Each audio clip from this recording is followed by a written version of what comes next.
Okay, this is Valley View, and this week I'm hosting Ken Adams, and we have two historic planners. We have Kimberly Fitzgerald from the city of Salem and Joy Sears from the state of Oregon. And they're going to tell us a little bit about what kind of programs they have and so on. But I found it interesting when I moved to Salem about 6 years ago. We ended up in an historic district, and I didn't know much about what I could do or when and so on.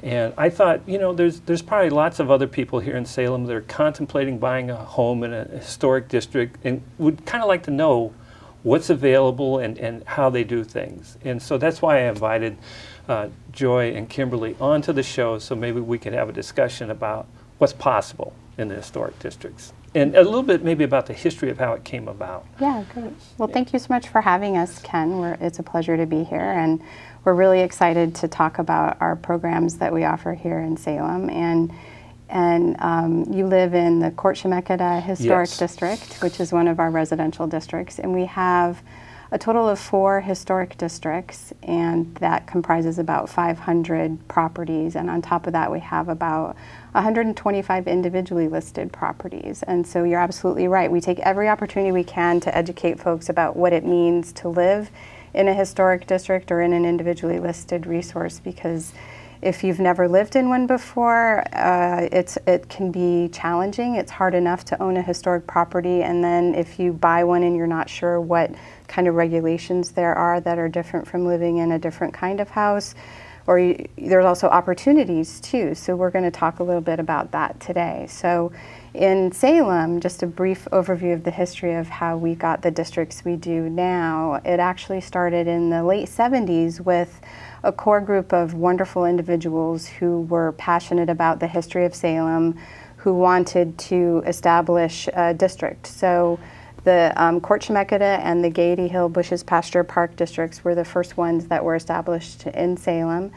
And most of the work was done by volunteers. And not long after that, our first historic, it was actually a committee initially, an advisory committee was set up.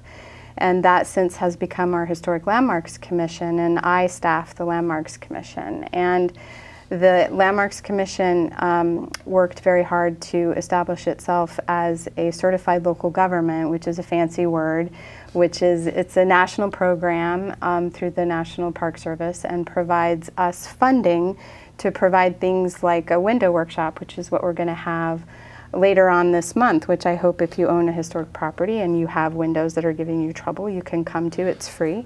And what are the dates for that?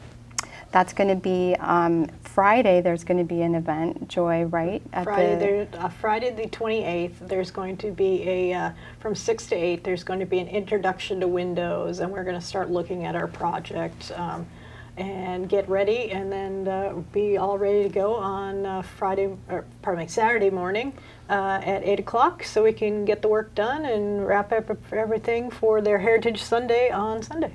So that's June 28th is 28th, the Friday, yes. And then Saturday and Sunday, the 29th and 30th. Just Saturdays is going to be the work day, and then they're getting ready for a Heritage special day at the church. Okay. So we'll make it all pretty. So. And what's cool is that they're going to be actually teaching hands-on how to repair your windows. I know you're talking about you're struggling with some of your windows in your house, so I hope you can come. Well, yes. I wasn't quite prepared for trying to open those windows when I first moved in, because they had sash pins, I believe you called them, that you have to pull and push up at the same time. And the person that owned the home before had kind of painted the windows shut a little bit, so it was difficult. And that's pretty common. Yeah. I don't know, Joy, if you want to talk about the things that are happening nationally, some cool things that are happening with the national window standards, which I'm very, very excited to see.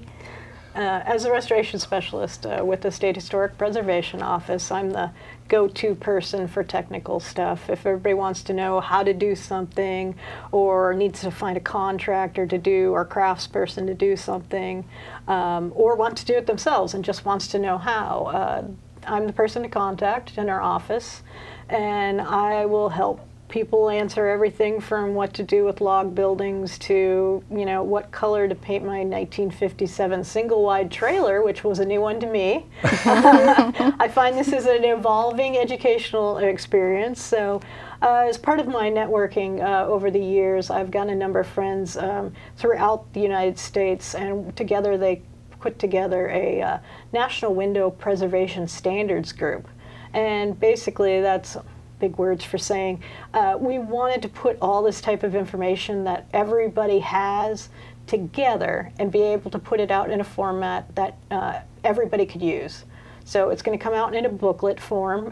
Well, probably it's going to be a binder by the time it gets done because there's so much information in there. But it's going to have individual sheets in there that you'll be able to take out and do a certain, you know, open up your painted shut window, or how to restring a pulley for weight, and if you've got a double hung window, or, you know, just cover a whole variety of things. And this is all in basically educate the public on the fact that the construction industry and some of the replacement window and all of those industries have taken some liberties or some to make things, oh, well, you have to buy our project and that will solve all your things. Well, they've been overstating some claims, and now people are becoming aware of that, and they're saying, oh, well, old windows are bad, so you have to rip them out, and that's not the case. They're made of old growth lumber, you know, they're really tight grain. They've been, you know, I've got a 1936 house. My windows are over 70 years old. And yes, they do need some maintenance, just like I do. You know, all that little tweaking and just doing random maintenance, but there's really nothing wrong with them. Right. Yes, they are single pane, but they're structurally sound. They slide up and down. At least most of them do now. After I've worked on them, they're all strung with their weights. But you know, really, the only thing I've taken care of the air infiltration issues. Some weather stripping, and some of my windows are just tight enough that they don't have an issue. But really, theoretically, there's nothing wrong with them.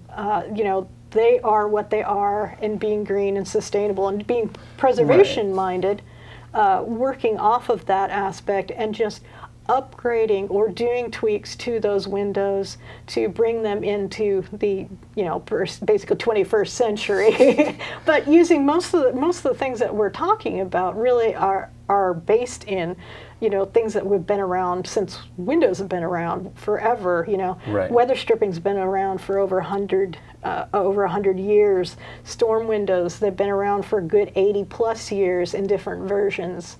So working on those aspects, we had a Window Preservation Summit in Kentucky 2 years ago, and we started laying out the framework for this whole publication and putting together all of our ideas and talking about everything. And we did a window test, like a test thing, where we had 5 different historic windows in a room. I sealed the window and did the blower door test, where you seal all the oxygen out and check the air infiltration rates, and to compare with new windows. And those 5 old windows all beat the 2012 air infiltration standards for brand new windows. Wow. I know that's an issue that comes up over and over again. At least what I hear is a historic property owner will be frustrated and think that it's their historic windows that are causing all of their energy loss. So that's one of the reasons I'm really excited to see this report, because I can now have some evidence about what's really factual and what's... And I was always under the impression too that windows are a part of the problem. The bigger problem is the insulation through the rest of the house. And that's sometimes more of an issue than the windows are. Exactly. And so that's something people need to keep in mind, that windows are only part of the problem, and they're not the largest part of the problem, frankly. It's just like your bodies, or you're like your house. There's a whole bunch of different things that make it up, and you have to take care of all of the things, but it isn't just automatically take this out, take that out, and replace that. A lot of times it's well, what's wrong with that? What do we need to do? You know, there's, you know, braces and props and different things that you can do to solve those problems. So that's really what we're trying to do, is help property owners and across the United States save money, be preservation minded, and save them money in the long term.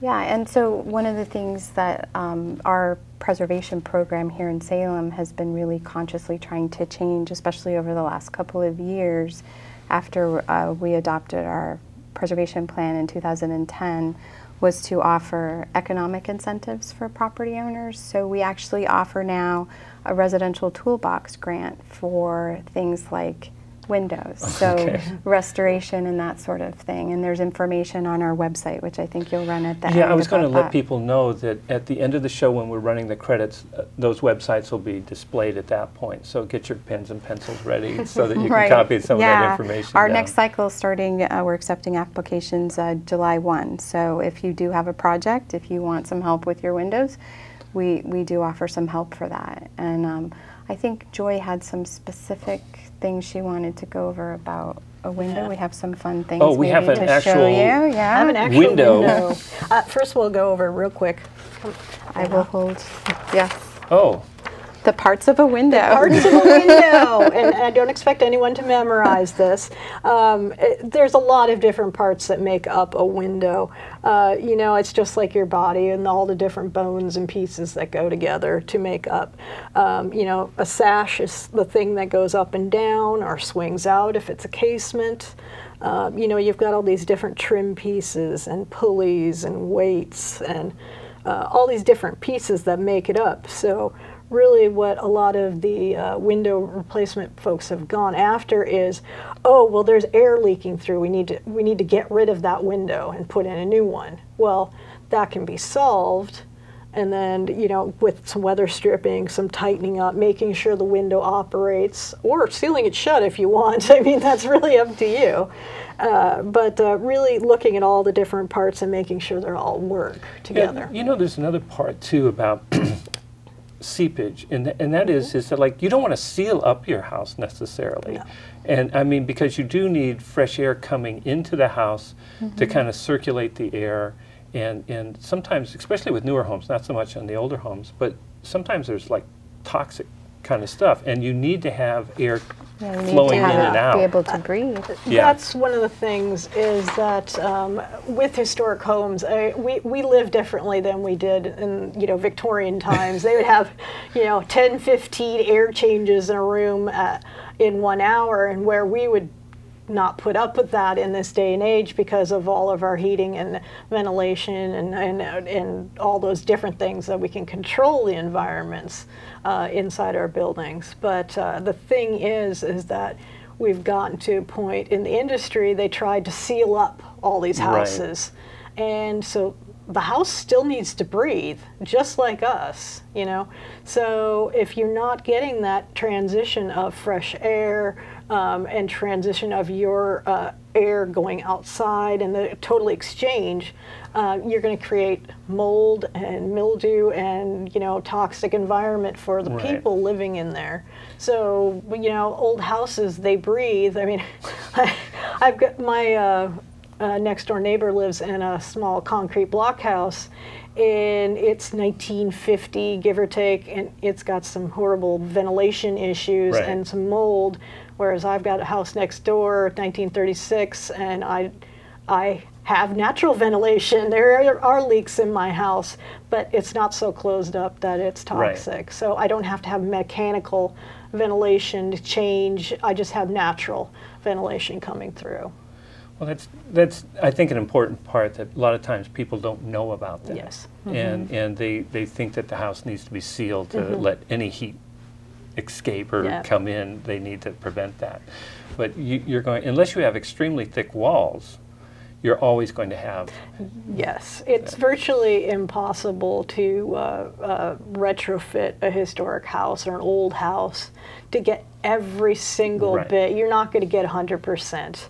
I've seen some people try, and bless their hearts, that's fine. I mean, there's a lot of things you can do, And as long as they went through those, you know, in a reasonable order, depending on their house and their money that they are spending and their time to go through and look at all those different things. But you're never going to get 100%, and that's actually fine. It's actually better for everybody in that case. So if I could talk about the way our code is written in regards to historic windows. So if you have what's called a historic contributing house in the Court Chemeketa district, and I don't know if you know your evaluation for your house or not, but there's... It was 1908, and so I it's believe, historic, and whether it's contributing or not would depend on how much it's been altered over time. Do you have any idea? I know it's been altered some because for one thing, that Gem Market used to be out front. Right. And so I know that there's been some changes made because it's no longer there. But also, I think at one point the porch was enclosed, but now it's not. And so, you know, there's been some things that have changed, but I think it's closer to what it was supposed to look like originally. Let's just say it's historic contributing. So we have different standards for historic contributing than we do for non-contributing. If it was non-contributing, we'd allow a little bit more flexibility in what you could do. But for historic contributing properties, especially on the front, we try to encourage you to preserve the original appearance. So I don't know if something like this would be what we would want to see is the original appearance of the window restored.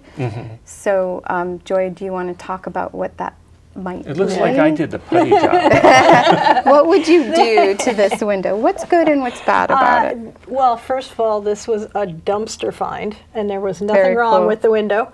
I mean, it only had 2 pieces of glass in it, but I mean, there was nothing really wrong with the window. It was missing a couple pieces of glass. There was, I mean, it's tight on all ends. It's got metal weather stripping already built into it, so whoever put it together did well. It's nice and solid. It's way older than me.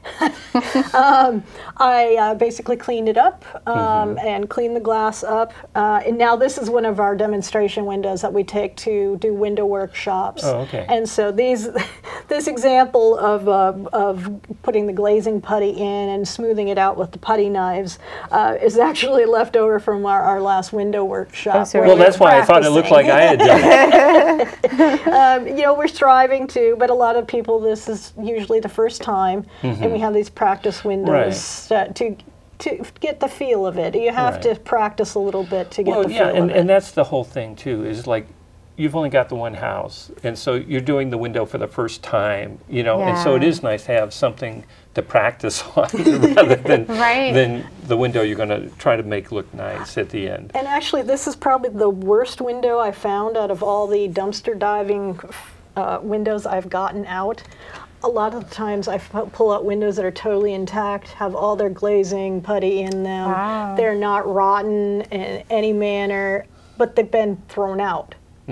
And probably because somebody had new windows put in and just, you know, they got sold that, oh, you need these tight, you know, new windows. Or that they wanted to address the insulation issue. So I don't know, Joy, if you want to talk about that. In our code, we actually allow some flexibility, even on a historic contributing building on the front, if there's some creative ways to get insulation. So I don't know if you want to talk about some ones that are acceptable that you want to see. Well, basically, I mean, it's stuff that we've been doing for a long period of time. We used to, at least in the late 19th century, early 20th century, every 6 months somebody would go up on a ladder, take off the screens, put on the storm windows, and then 6 months later do the opposite and put those away. Well, as people got tired of doing that, and if you start dealing with second and third stories, I can definitely understand not wanting to be on a ladder and trying to get that all put together. So people started, you know, leaving one on or the other, or not doing that at all, and then they would go away. And then after World War II, and the aluminum the aluminum industry was trying to find uses for the aluminum, and somebody came up with the triple track storm window with all the metal shiny all around. You've got a screen built into it. It's all operable. bunch of pieces of metal, screen, little glass, and a bunch of plastic pieces that break. And those went on. You didn't have to take them off and take them down. And people got used to that. Well, the problem with putting in that is you lose being able to operate the top part of your window. Right. Because in a double hung window, you've got the bottom sash comes up, the top sash comes down. So you can have hot air go out and fresh air come in the lower. Well, once you've already taken across that, and that's people nail them shut, screw them shut, paint them shut. They've done all these different things in varying means and for all we know, for legitimate reasons, but done to that point that it makes it difficult to go back. You've got to do a lot of work to get it back open, unfortunately. So, you know, really looking at a number of storm windows. There's also called energy panels for interior storms. I call them interior storms. The industry does not like that term exactly, but that's what they are basically, is an interior storm that goes on. They go on in different variety of ways. There's magnet ones, there's Velcro ones, there's some that have a rubber gasket around it that just slide in the window frame over the opening and take care of all your air infiltration issues, your noise issues. You know, it takes care of all those issues. Well, it doesn't allow you to forget about the window on the outside, but it gives you all those things. And especially good when you have windows like on second stories or hard to reach ones where, you know, you can do that all from the inside. Right. And, and a nice benefit of that is we don't regulate anything on the interior. Oh, so okay. you could go ahead and put that in and you would never have to talk to me. Oh. Well, yeah, I mean, it is kind of interesting because, like, I know that I would not want to climb up and try to do the second-story windows on my house. Yeah. I mean, it would be kind of spooky, frankly. And it's there's porches that I would have to, you know, stand on and like that, and I'm not really interested in trying that out either. I can't say I blame you. Yeah, yes, I mean, right. But I mean, it's kind of nice to know that, like, you can do indoor kind of treatment. Which then, you know, like, say for the winter, maybe you want to have the extra insulation. You can do something indoors and cover the window and then take it down later. Because I know right now I like having the windows open almost all the time. No, definitely. And because, I mean, it is so, that's the nice thing about Salem, quite frankly, is the air quality is so much better than where I used to live in California. The air quality was not good. You wanted to try to keep the air out of the house as best you could. But here the air is very, you know, pleasant. It's not particularly hot either. So it's a very pleasant climate compared to where I've lived. And you've got a fancy tool here. You were talking about not being able to open your windows. Right. This is a little tool. It's called a window zipper or a window opener. And basically, it's just a little handle with a triangle blade on them. They also make a wood handle one. It's got a serrated. Yeah. And basically, this is good for, if you've got a window that's painted shut, you can use this to get in between the window and the frame and basically break that paint joint through there and just go all the way around wherever you need to. Yeah, my biggest problem was right at the bottom. Yeah, and that can be a problem. Because I guess the paint kind of... It just ran. It is puddled. And that's what happens a lot of time is the paint has gotten in between. So it's a bit of work. But this is a really handy tool even to get struck doors or drawers open. So. Yeah, and I only broke a few kitchen knives doing it. Joy, where can they get that kind of tool? This is actually a painting tool, so it usually has to be at a specialty paint or just a paint store like Sherwin-Williams, any of the markets. Not necessarily like Home Depot or... No, Home Depot and the big box retailers do not have these readily available. Most people get them on the internet. In the Midwest, they sell them in the big box retail stores, but not out here. Oh, okay. So, Joy, what kind of things do you think that they would be learning at the workshop on the hands-on part of it on Saturday? What sort of things? Well, things we're going to be concentrating on is we're going to be concentrating on the first floor windows in the back of the church in the Sunday school annex. They've got a number of windows that have plexiglass in them. They've turned yellow, and they don't, Yeah. don't look real attractive, and they need a lot of minor repairs and just different things. They need to be reglazed. So we'll be doing a bunch of reglazing. We'll be restringing cords so that they can go up and down and be all functional. We're going to get them all going. Can you tell me what reglazing is? for those of you who maybe not know what that means. Basically, it's glazing can refer to the glass in the frame, but also when we're talking about glazing putty, it's the stuff that holds the window into the frame, and that is the basis of what your air infiltration problem is, and keeping out that. So it takes a little practice to work on, but it's well worth your time to learn that skill. Oh, yes. Most of us do have windows that need repair at one point or another. Yeah. And like I did have a dog go through my front window after the mailman one time. So that was, kind of, Yeah. but I wasn't home at the time, so it didn't. So on Friday, will they be covering? We're going to be talking about Friday on the 28th from 6 to 9 at the First United Methodist Church at the corner of State and Church. Yeah. We are going to be learning about windows, and next day doing the work on windows. Yeah. Well, this has been a very informative show, and I hope you come back next week and watch Valley View. And I want to thank Kimberly and Joy for joining us this time and talking about historic preservation here in Salem. Well, thank you for having us. Thank you.